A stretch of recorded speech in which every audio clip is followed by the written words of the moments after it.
गर्भवती गाय की शिव भक्ति। एक गांव में गंगा नाम की एक बूढ़ी महिला रहा करती थी। गंगा के पास एक बहुत ही सुंदर सी गाय थी जिससे वे बहुत प्रेम करती थी। उस गाय का नाम कपिला था। कपिला गर्भवती थी। एक दिन बूढ़ी गंगा अपनी गाय कपिला को चारा डालते हुए कह रही थी, कपिला यह ले हरी हरी घास खा, तू गर्भवती है, पेट भर कर खाएगी तो तेरा बच्चा स्वस्थ पैदा होगा। मुझ बुढ़िया का एक तो तू ही सहारा है। कपिला गाय ने भी मन ही मन सोचा, और मेरा सहारा तुम हो माँ, कितना ख्याल रखती हो मेरा। गंगा अपनी गाय कपिला को अपनी बेटी जैसा प्यार करती थी और उधर कपिला भी गंगा को अपनी माँ जैसी ही समझती थी। दोनों का रिश्ता माँ बेटी जैसा था, मगर यह रिश्ता ज्यादा दिनों तक ना रह सका। एक दिन अचानक ही गंगा चल बसी और कपिला अनाथ हो गई। कपिला गंगा की चिता के पास खड़ी सोचती है, माँ तुम तो मुझे अनाथ करके चली गई, अब पता नहीं मुझे कहाँ कहाँ भटकना पड़ेगा। यह सोचकर कपिला वहां से चल देती है। गंगा धार्मिक विचारों की महिला थी और उसके साथ रहने के कारण कपिला में भी गहरी धार्मिक आस्था पैदा हो गई थी। कपिला महादेव के सच्चे मन से भक्ति करती थी, इसलिए वह रंभाते हुए शिवलिंग के पास जाकर खड़ी हो जाती है और कहती है, हे महादेव, मेरी गंगा माँ को बैकुंठ में जगह देना, साथ ही मेरी और मेरे होने वाले बच्चे की रक्षा करना। भोलेनाथ। उस दिन के बाद कपिला गंगा के पास जंगल में भटकने लगती है। वह भूख लगने पर हरी हरी घास चरती है और फिर जंगल में पुराने शिवलिंग के पास आकर आराम करती है। सोते जागते उठते बैठते वह बस महादेव का नाम ही रटती रहती। एक दिन कपिला को जोर की भूख लग जाती है तो वह सोचती है, आज तो बहुत भूख लगी है और नदी के पास उगी कोमल कोमल घास खाने का मन है, आज उधर ही जाती हूँ। ऐसा सोचकर कपिला कोमल घास की चाह में नदी की तरफ चल पड़ती है। उसी समय रतिया नाम का कसाई जंगल में किसी जानवर का शिकार करने के लिए घूम रहा था। रतिया जब कपिला को देखता है तो उसके मन में लालच आ जाता है और वह मन में सोचता है, वाह जी वाह, यह गाय तो बड़ी ही हष्ट-पुष्ट है और गर्भवती भी लगती है। क्यों ना इसे घर ले चलूं। जब तक दूध देगी इसका दूध पीऊंगा और जब दूध देना बंद कर देगी तो इसे काट दूंगा और किसी को पता भी नहीं चलने दूंगा। यही सोचकर रतिया गाय को रस्सी से बांधकर घर ले जाता है और सबसे छिपाकर एक छप्पर में बांध देता है। गाय रंभाने लगती है तो रतिया उसके आगे घास डालकर उसकी पीठ पर हाथ फेरते हुए कहता है, अरे मैं कसाई हूँ, जानवरों को मारकर उनका मांस बेचना और खाना मेरा पेशा है, पर याद रख, तू जब तक मुझे दूध देती रहेगी मैं तुझे नहीं मारूंगा। कसाई की यह बात सुनकर कपिला बहुत घबरा जाती है, मगर फिर मन को तसल्ली देते हुए खुद से कहती है, अरे भले ही यह आदमी कसाई है, मगर फिर भी जब तक मैं इसे दूध देती रहूंगी यह मुझे नहीं मारेगा, इसलिए मैं इसकी बात पर भरोसा कर लेती हूँ। यही सोचकर कपिला शांत भाव से कसाई के घर रहने लगती है। कसाई कपिला की खूब सेवा करता है और उसे पौष्टिक आहार देता है। इस कारण कुछ ही दिनों में कपिला की सेहत और भी अच्छी हो जाती है। यह देख कपिला खुश होती है और मन ही मन सोचती है, यह कसाई तो मेरा बहुत ख्याल रखता है। जब मेरा बच्चा जन्म लेगा और मेरे थन में दूध उतरेगा तब मैं इस कसाई को दोनों वक्त बाल्टी भर भर के दूध दूंगी। मगर रतिया एक कसाई था और इसी कारण उसे हर जानवर में बस मांस ही दिखता था। वह अपने घर कोई जानवर पालता भी था तो उसे काटने के लिए ही पालता था। एक दिन उसके पास मांस का एक बड़ा ऑर्डर आया तो वह कपिला की ओर देखते हुए कहता है, क्यों ना इसको काट कर बेच दूं। अरे किसे पता चलेगा कि मांस गाय का है या जंगली भैंसे का। यही सोचकर कसाई कपिला को काटने के लिए तैयार हो जाता है और कपिला थर थर कांपते हुए महादेव को याद करती है और कहती है, हे महादेव, मैंने आपकी मन से भक्ति की है, मेरी भक्ति की लाज रखो भगवान, और उसका कसाई से मेरी और मेरे गर्भ में पल रहे मेरे बच्चे की रक्षा करना। कपिला के यह कहते ही शिवलिंग से एक नाग निकलता है और कसाई के घर प्रकट हो कर उसे डस लेता है। हाय, मुझे नाग ने डस लिया। अरे गाय को काटने की बात सोचकर मैंने बहुत बड़ा पाप किया। भगवान ने मुझे मेरे उसी पाप की सजा दी है। हाय रे, ये कहते हुए कसाई वहीं मर जाता है और महादेव के चमत्कार से कपिला कसाई की कैद से आजाद होकर जंगल की ओर चली जाती है और कहती है, हे महादेव, आपने मेरे और मेरे बच्चे के प्राण बचाकर हम पर बहुत बड़ा उपकार किया है। उस दिन के बाद कपिला जंगल में ही रहने लगती है। धीरे धीरे बच्चे को जन्म देने का समय निकट आता है तो कपिला का घूमना कम हो जाता है। वह एक पेड़ के नीचे आराम करती है और उसी के आसपास चर लेती है। वह हर समय अपने होने वाले बच्चे के बारे में सोचती रहती है और कहती है, मुझे बेटा या बेटी, मैं अपने बच्चे को बहुत प्यार दूंगी, अपने बच्चे के साथ खेलूंगी, उसे भी महादेव की भक्ति के लिए प्रेरित करूंगी। एक दिन कपिला घास चरने जाती है तो उसे प्यास सताने लगती है। वह सोचती है, मुझे तो बहुत प्यास लगी है, पर थक भी तो गई हूँ, पर नदी पर पानी पीने तो जाना ही पड़ेगा। यही सोचकर कपिला नदी पर पानी पीने के लिए चली जाती है और जब वह पानी पी रही होती है तो अचानक ही उस पर एक भूखे बाघ की नजर पड़ जाती है। बाघ सोचता है, वाह, आज कई दिनों के बाद कोई बड़ा शिकार मिला है।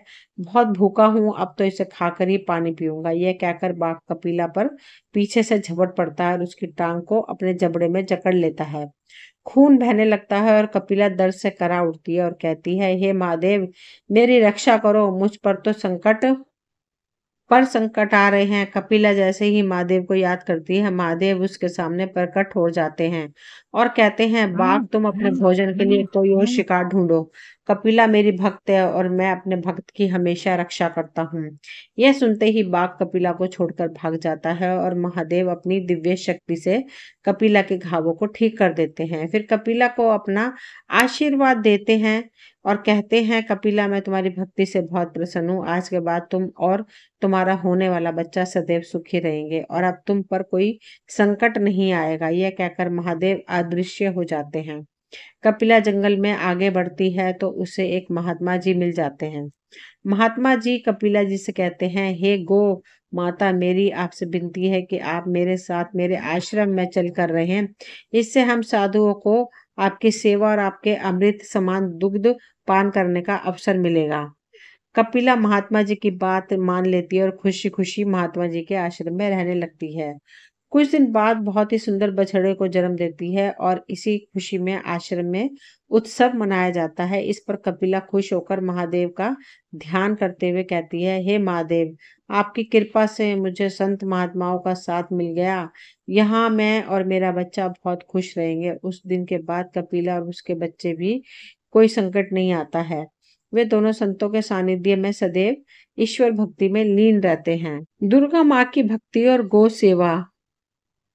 गोपाल अपनी गाय नंदिनी का पूरा ख्याल रखता था। गोपाल की छोटी बहन आशा और गोपाल नंदिनी की गौ माता कहकर बुलाते थे और खुद की माँ के समान आदर भी करते थे। जैसे ही सुबह की बेला होती, नंदिनी जोर जोर से रंभाने लगती। सुबह सुबह नंदिनी के रंभाने की आवाज सुनकर गोपाल जागता और कहता, लो, यह सुबह सुबह ही रंभाने लगी। अरे, इसे मुझसे भी पहले मंदिर जाने की पड़ जाती है। नंदिनी के रंभाने के साथ ही गोपाल जाग जाता। फिर नंदिनी को नहलाता, खुद भी नहाता, नहा धोकर मंदिर जाता तो गाय भी उसके साथ साथ मंदिर जाती। गोपाल जब तक मंदिर में दुर्गा माता के दर्शन करके लौटता, नंदिनी आसपास घास चरती रहती और फिर मंदिर की सीढ़ियों के पास खड़ी होकर रंभाने लगती, मानो वह भी दुर्गा माँ की स्तुति करती हो। गोपाल और आशा दोनों भाई बहन की नजर हमेशा नंदिनी पर ही टिकी रहती थी।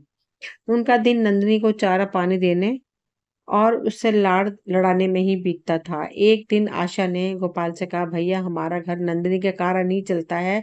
देखो ना, जब से इसने दूध देना बंद किया है, घर में आमदनी कितनी कम हो गई है। गोपाल बोला, अरे पगली, तू चिंता क्यों करती है? बस 2-3 महीने की बात है, घर में फिर से दूध की नदियां बहने लगेगी। गांव के धन्नू लाला और उसकी पत्नी सरला की नजर काफी दिनों से गोपाल की गाय टिकी थी। वे शहर में एक डेयरी चलाते थे और इसलिए उन्हें आए दिन नई नई गाय खरीदने की जरूरत होती थी। एक दिन सदा धन्नू से कहती है, मैं तो कहती हूँ किसी तरह गाय को खरीद लो गोपाल की। वे दोनों टाइम बाल्टी भरकर दूध देती है। धन्नू बोला, अरे सरला, वह गाय तो मुझे भी बहुत पसंद है और अब मैं उसे गोपाल से लेकर ही रहूंगा। एक दिन गोपाल अपनी गाय के साथ दुर्गा माँ के मंदिर से लौट रहा था तो अचानक ही धन्नू लाला उसके रास्ते में आ जाता है और उससे कहता है, क्यों बे गोपाल, तेरी गाय 7 महीने की गर्भवती है ना? हाँ लाला जी। तो तू उसे मुझे बेच दे, अच्छा दाम दूंगा तुझे। धन्नू लाला जैसे ही गाय को बेचने की बात कहता है, गोपाल का तो दिमाग गर्म हो जाता है और वह कहता है, आपको गाय बेच दूं, यह जानते हुए भी कि आप गायों के स्तन से सारा दूध निचोड़ लेते हैं। जब वह दूध देना बंद कर देती है तो उन्हें सड़कों पर गंदगी खाकर जीने के लिए छोड़ देते हैं। धन्नू लाला कहने लगा, बिना दूध वाली गाय को घर में रखकर करें भी क्या? पर लाला, मुझे अपनी गाय नहीं बेचनी है, कहकर गोपाल अपनी गाय को लेकर आगे निकल जाता है और धन्नू लाला क्रोध में बड़बड़ाते हुए कहता है, अब तेरी नंदनी तो गई समझो। एक दिन गोपाल मंदिर में दुर्गा माँ की पूजा अर्चना करके जब मंदिर से बाहर आया तो हैरान और परेशान होता है, अरे नंदनी कहाँ गई? इस समय तो वह हमेशा यहाँ मंदिर की सीढ़ियों के पास खड़ी होती थी। मंदिर के पुजारी भी उससे कहते हैं, अरे गोपाल बेटा, इतना परेशान मत हो, यहीं आसपास चल रही होगी कहीं, जा ढूंढ ले उसे। गोपाल नंदिनी को मंदिर के आसपास सब जगह ढूंढता है मगर नंदिनी कहीं दिखाई नहीं देती। गोपाल सोचता है, नंदिनी अचानक चली कहाँ गई? पहले तो उसने कभी ऐसा नहीं किया। आशा को जब नंदिनी के अचानक ही खो जाने के बारे में पता चला तो उसकी आंखें आंसू से भर गई और उसकी आंखों से आंसू निकलने पर लगे। वह बोली, भैया मैं नंदिनी के बिना नहीं रह सकती, मुझे नंदिनी चाहिए, तुम उसे कहीं से भी ढूंढ कर लाओ। गोपाल आशा को समझाते हुए कहने लगा, रो मत बहन, हमारी नंदिनी हमें जरूर मिल जाएगी। एक के बाद दो और दो के बाद चार, ऐसे ही कई दिन बीत जाते हैं मगर नंदिनी का कहीं कोई पता नहीं चलता। आशा नंदिनी की चिंता में खाना पीना ही छोड़ देती है। गोपाल उसे समझाता है, आशा कुछ खा लो बहन, यूं कब तक भूखी रहोगी? आशा कहती है, मैं क्या करूं भैया, मुझे भूख ही नहीं लगती, हर समय नंदिनी की याद आती रहती है। गोपाल भी उदास होकर कहता है, उसे तो मैं भी भूल नहीं पाता, पता नहीं कहाँ और किस हाल में होगी हमारी नंदिनी। एक दिन गोपाल नंदिनी को ढूंढने जाता है तो धन्नू लाला उस पर हंसने लगता है और कहता है, गोपाल बेटा, सुना है कि तेरी नंदिनी घर से भाग गई है? गोपाल ये सुनकर गुस्से में कहता है, नंदिनी के बारे में ऐसा मत बोलो लाला, मैंने उसे अपनी माँ का दर्जा दिया है। धन्नू बोला, माँ का दर्जा? पर उसने तो तुझे बेटे का दर्जा नहीं दिया ना, अगर देती तो क्या ऐसे भागती भला? नंदिनी घर से क्या गई, उनका घर सूना ही हो गया। आशा का हाल बेहाल हो रहा था। गोपाल का मन भी नंदिनी के बिना हमेशा उचाट रहता था। गोपाल को इस तरह उदास देखकर पुजारी जी बोले, अब बेटा गोपाल, ऐसे परेशान होने से क्या हासिल होगा? अगर नंदिनी कहीं भी नहीं मिल रही तो पुलिस थाने में रिपोर्ट लिखा दे, हो सकता है पुलिस उसे ढूंढ दे। गोपाल कहने लगा, अब तो बस माँ दुर्गा का ही भरोसा है। पुजारी चाचा, पुलिस नंदिनी को ढूंढे न ढूंढे पर दुर्गा माँ अवश्य ढूंढ लाएगी। पुजारी जी बोले, अगर तुझे दुर्गा मैया पर इतना ही विश्वास है बेटा, तो देखना माँ तेरा भरोसा कभी टूटने नहीं देगी। यह सोचकर गोपाल हाथ जोड़कर माँ दुर्गा से प्रार्थना करता है, हे माँ, मेरी नंदिनी पता नहीं किस हाल में है, उसकी रक्षा करना माँ, और उसे वापस लौटा लाना। आशा भी भूखी प्यासी हार थक कर रोते हुए माँ दुर्गा के चरणों में गिर पड़ती है और कहती है, हे माँ, जब तक हमारी नंदिनी घर वापस नहीं आएगी मैं अंजल ग्रहण नहीं करूंगी। हमारी नंदिनी को ले आओ ना माँ, ले आओ। आशा और गोपाल को नंदिनी के प्रति ऐसा गहरा प्रेम भाव देखकर माँ दुर्गा बहुत प्रसन्न होती है और मूर्ति में से आवाज आती है, तुम चिंता मत करो मेरे बच्चों, तुम्हारी नंदिनी जल्दी ही घर वापस आ जाएगी। उस समय नंदिनी धन्नू लाला की गौशाला में कैद थी और निर्दयी ने उसे लोहे की जंजीरों से जकड़ रखा था। सरला बोली, अब हमें इसे तुरंत अपनी डेयरी में भेज देना चाहिए। गोपाल को इसके हमारे यहाँ आने का पता चल गया तो हवालात की हवा खानी पड़ सकती है। धन्नू बोला, तुम बिल्कुल चिंता मत करो, मेरे आदमी आज ही इसे शहर पहुंचा देंगे। धन्नू लाला उसकी पत्नी जैसे ये कहकर गौशाला से बाहर आते हैं तो माँ दुर्गा अचानक से नंदिनी के सामने प्रकट होती है और उसे अपनी दिव्य शक्ति देती है। माँ से शक्ति मिलते ही नंदिनी लोहे की जंजीरों को तोड़कर खुद को आजाद कर देती है। सरला हैरानी से चिल्लाई, अरे ये क्या, गाय तो भाग रही है, उसे पकड़ो जी, अरे जाएगी तो तभी ना जब मैं इसे जाने दूंगा। यह कहकर धन्नू लाला उसकी पत्नी नंदिनी को वापस घेरने के लिए उसकी तरफ दौड़ते हैं मगर नंदिनी उन्हें अपने सींग पर उठाकर पटकने लगती है। वह सोचते हैं, पता नहीं अचानक इसमें इतनी ताकत कहाँ से आ गई। नंदिनी लाला की गौशाला से निकलकर गोपाल के घर की तरफ दौड़ने लगती है मगर तभी बीच में मंदिर आ जाता है। नंदिनी वहां खड़ी होकर रंभाने लगती है। उसका रंभाना सुनते ही गोपाल भागते हुए आता है और कहता है, नंदिनी नंदिनी तू आ गई। नंदिनी फिर जैसे ही आशा को नंदिनी की लौट आने की खबर मिलती है वह भी दौड़ते हुए आती है। नंदिनी से लिपटकर कहती है, नंदिनी मैं तो तेरे बिना मर ही गई थी, कहाँ चली गई थी तू नंदिनी? आशा ये कह ही रही थी तभी पीछे से धन्ना लाला और उसकी पत्नी गिरते पड़ते मंदिर के सामने पहुंच जाते हैं। उन दोनों के हाथ पैरों को लकवा मार गया था। वह दोनों कहते हैं, हमें माफ कर दो गोपाल, हमने ही तेरी नंदनी को चुराया था। हमने ये पाप किया है, इसलिए तो दुर्गा मैया ने हमें लकवे का मरीज बना दिया। गोपाल एक बहुत ही भला आदमी था। उससे दूसरों का दुख देखा नहीं जाता था, इसलिए उनको ऐसी बुरी हालत में देखकर वह उन पर तरस खाने लगता है और कहता है, लाला, गौ माता की सेवा करने का व्रत लो और माँ दुर्गा से माफी मांग लो। हो सकता है कि तुम्हें माँ माफ कर दे। गोपाल की यह कहने पर धन्नू, लाला और उसकी पत्नी दोनों माँ दुर्गा की मूर्ति के सामने लेटकर अपने पापों की माफी मांगते हैं और माँ दुर्गा की कृपा से उनका लकवा ठीक हो जाता है। फिर उस दिन के बाद से वह दोनों भी गोपाल की तरह सच्चे मन से गौ माता की सेवा करने लगते हैं। दोस्तों, ये दो कहानियां थी। ये कहानी कैसी लगी मुझे जरूर बताना कमेंट में। मिलती हूँ अगली कहानी में, लेकिन उससे पहले मेरी एक रिक्वेस्ट है कि चैनल को सब्सक्राइब करना, ताकि आगे आने वाली वीडियो की नोटिफिकेशन आपको समय समय पे मिलती रहे। मिलती हूँ अगली वीडियो में, तब तक के लिए थैंक यू।